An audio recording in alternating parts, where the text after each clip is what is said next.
My name is Fernando Harb. I'm the Vice President for the Greater Fort Lauderdale Convention and Visitors Bureau. And I do have two of our team members here. Eric is our Director of International, and we have Gilbert, who handles the international group side for Greater Fort Lauderdale CVB. Hey, Connie. Welcome. How are you? Fine. So we're just getting started. So today's program, as I called it, and it's funny because I'm going to be telling you this in English, but the point is, Fort Lauderdale is incredibly difficult for Latin people to say, believe it or not. We get all sorts of pronunciations. The Argentinians and the Chileans refer to it as Fort Lauderdale. I'm not kidding you. I've got plenty of TV tape to show you how they say it. Brazil is a little bit better. You want to tell us about how you say it? Fort Lauderdale. There you go. It doesn't roll right. It's difficult. So what we've decided is to do this program. We call it Fort Lauderdale, hard to pronounce but easy to remember.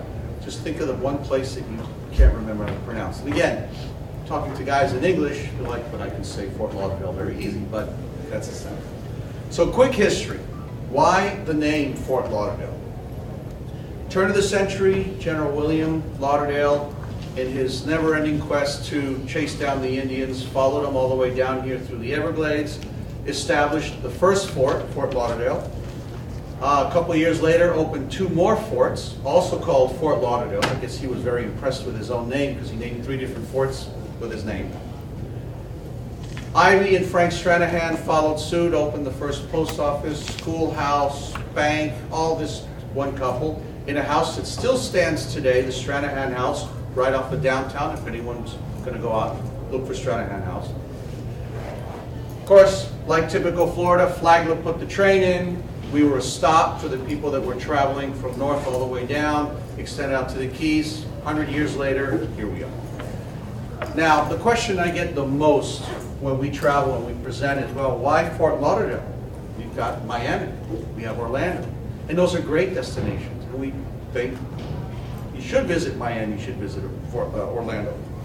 What makes us a little bit different, though, is we have something that we believe in, that we live by, and that would be, first, that we're a fresh and vibrant destination.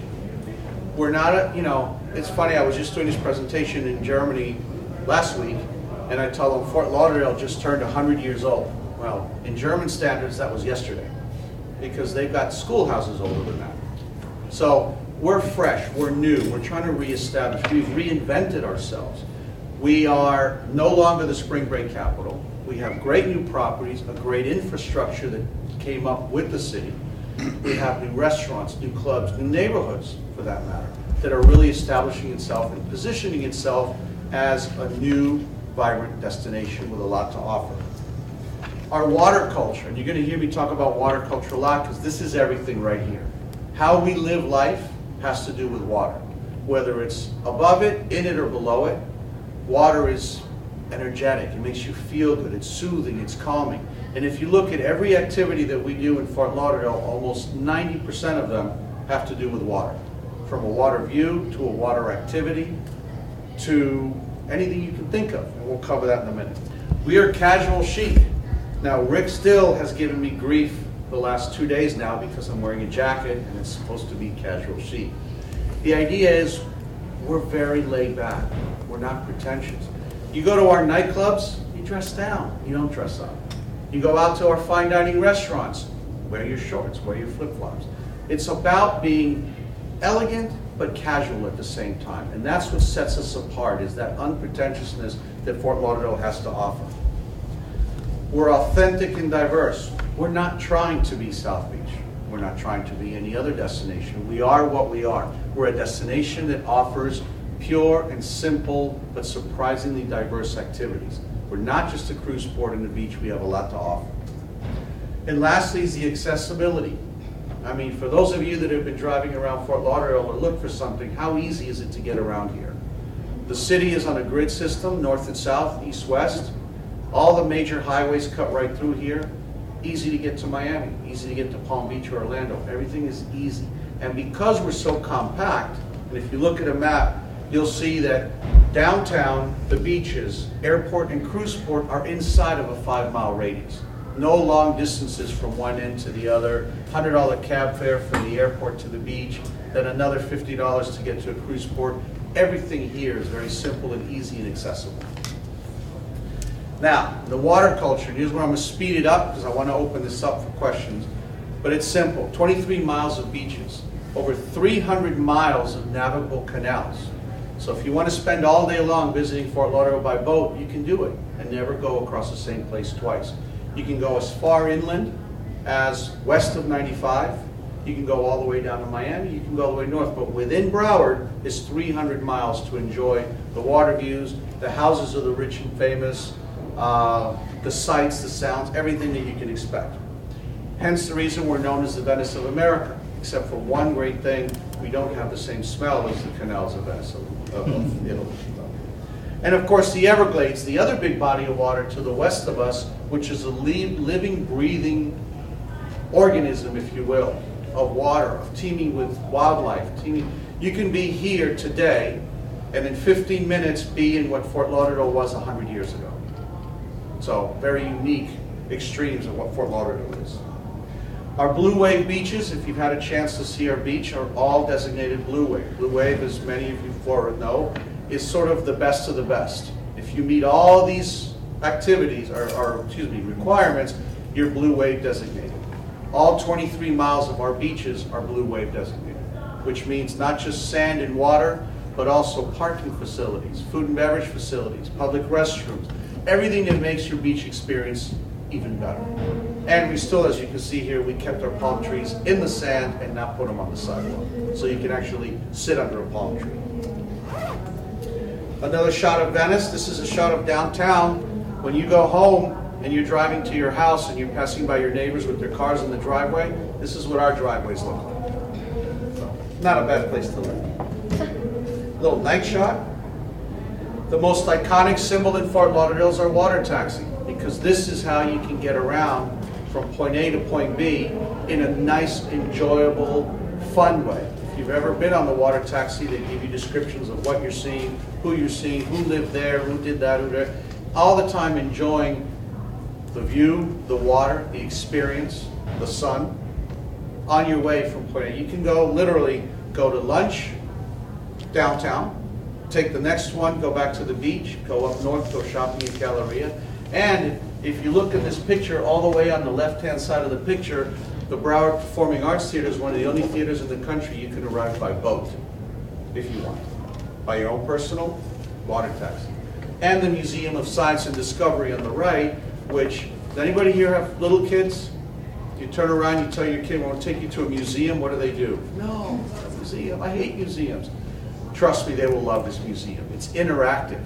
It's the only museum where the kids can learn how to fly a plane in a simulator, drive a car. For the adults, they actually have a drive a car drunk to show you the effects of impairment. You have a hurricane room. We don't like hurricanes here, but it is fun to get inside the room and feel 155-mile winds on a Category 5. You have interactive with many things, so it's a fun place for family. The Everglades, as I mentioned, great opportunity to see what Fort Lauderdale was like. So back to the water culture. Every possible type of water sport known to mankind is in Fort Lauderdale. And right now the biggest fad, if any of you have seen, is paddleboarding. It's everywhere now. We have the International Boat Show, which begins in about just over, November 1st? The largest boat show of its kind. And I'll show you a picture of that. Of course, we have World Class Scuba. Here's a shot of one of 8 boat show centers. This is the Bahia Mar. As you can see there, it's just, pardon the pun, but a sea of yachts that you can spend all day long visiting, anything from the smallest skiffs to the mega super rich yachts. What you said right now, that Fort Lauderdale is like in the back of Miami. So I see a similar situation like Orlando in DC. Correct. How you guys doing to move or change this situation, for example, in Latin America and Brazil? What you are doing, your people, to put Fort Lauderdale as a first option for the Brazilian and the Latin American travelers than Miami? Well, and they not say, okay, I love Miami because of the Sawgrass shop. Brazil is unique. So I gotta answer this question specifically on the way the Brazilians handle it. Brazilians, correct me if I'm wrong, Miami is it. Everything, their dream, the whole life is one of two things: prepare for Carnival or prepare for your trip to Miami. They always think Miami. But remember, my customer, as I mentioned earlier, is the one who's been there, done that. The Brazilians that we're seeing now are the ones that say, yeah, I know Miami, I've been there, I've done that, I want something different. And that's where our promotion and education of the difference between the two has started to take hold finally. Now, we did have a very unique incident, which has helped us tremendously, specifically in the Brazilian market. And that's in the last 2 years, we had a Brazilian population explosion in the Pompano Deerfield area. And when we went out and we talked to a lot of them, it was all the Brazilians that owned apartments on Brickell have sold those to buy houses in Pompano Deerfield. And everybody knows, particularly with the Brazilian traveler, it only takes a little group, and next thing you know, it spreads. Because, oh, if they're there, oh, I have to go too.